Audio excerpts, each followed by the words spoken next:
Thank you to Corsair for sending me to Computex this year and allowing me to sit with this cow. They have a cool lapdog product. Check it out in the video description down below. Also, thank you to MSI. Their graphics card is actually in this roundup.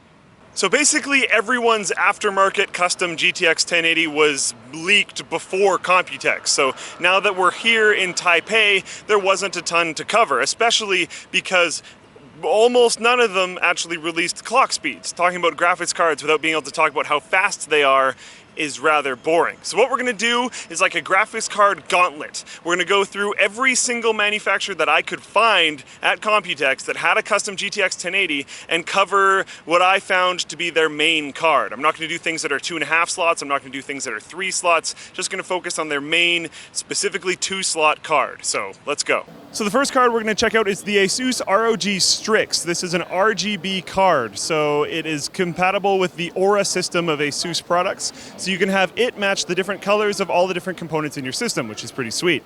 It features a DirectCU 3 cooler, other than obviously the RGB changes, and it has a boost clock of 1936 megahertz for the core and a 10,000 megahertz clock for the memory. It has one 8-pin PCIe power connector and one 6-pin PCIe power connector, and a really cool new feature on the end of the card, which is 2 4-pin fan headers, so you can plug system fans into this thing and have the system fans react based on the graphics card's temperature instead of traditionally the CPU's temperature, which is actually probably a lot more helpful considering how people use all-in-one coolers and stuff nowadays.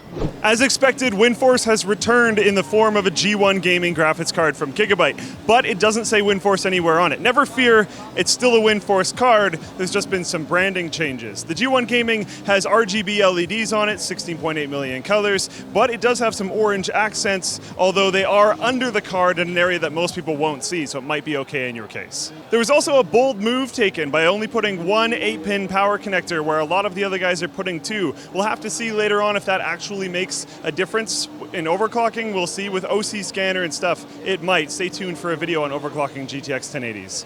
Other than that, it is a little bit more reserved than some of the other cards we've seen at the show, but that might be fine, that might be what you're going for.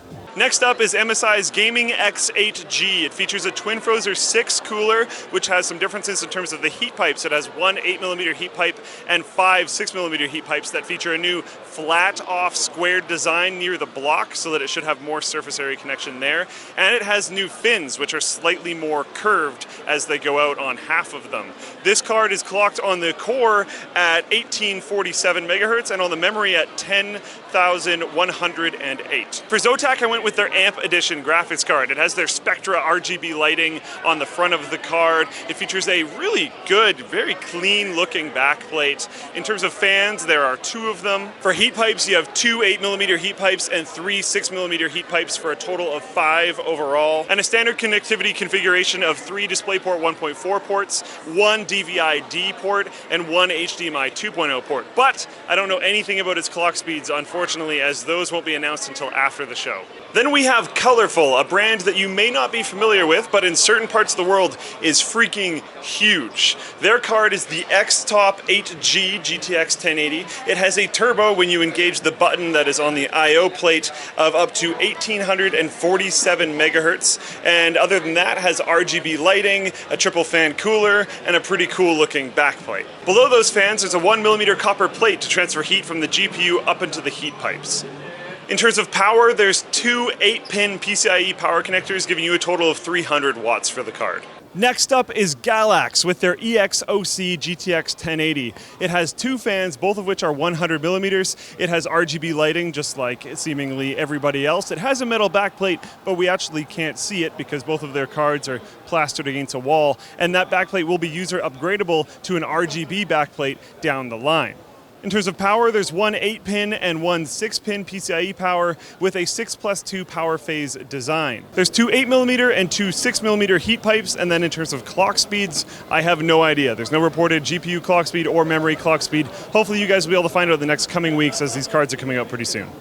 Alright guys, thanks for watching. Hopefully that roundup wasn't too crazy. It was pretty rapid fire, so if I skimmed over something too much, like say a last generation cooler that's on a new GTX 1080, just check out the review of that card from the previous generation. We should cover the cooler quite a bit. It should give you a good representation of it.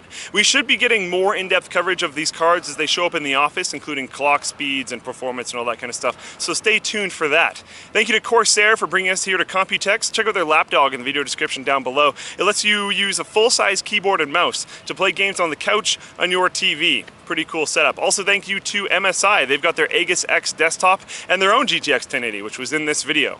If you want to see all the rest of our Computex coverage or any video that doesn't include me sitting with a cow, stay subscribed to Linus Tech Tips.